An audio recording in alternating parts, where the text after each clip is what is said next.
嗱，今日咧我哋到咗啟泉苑咧，啟慈閣嗰邊咧就收到個單位完成咗，大家去睇下。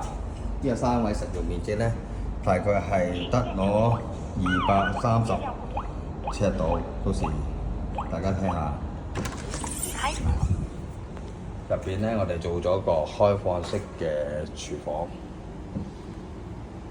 隔咗間房間。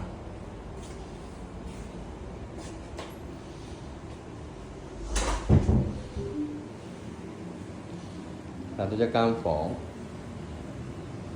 有丁字床啦，因為業主咧就3個人住，做咗啲風檐簾。業主訂咗啲洞板同埋啲多用途嘅插蘇。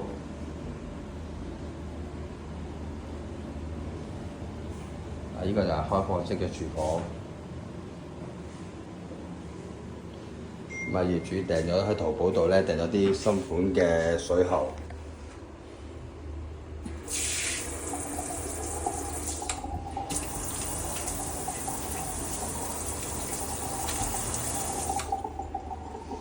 訂咗啲新款嘅抽油煙機。咁廚房咧就咁樣做啦。廁所咧就做咗隱形門。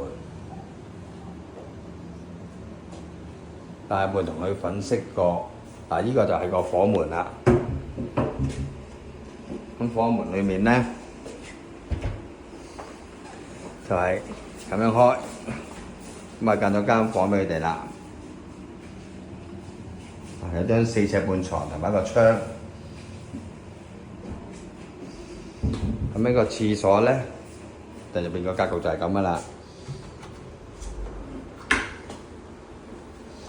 基本嘅玉屏啦、鏡櫃智能嘅燈啦，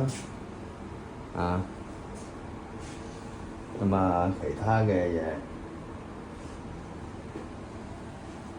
嘢，個廁所我改咗位，廁所智能版，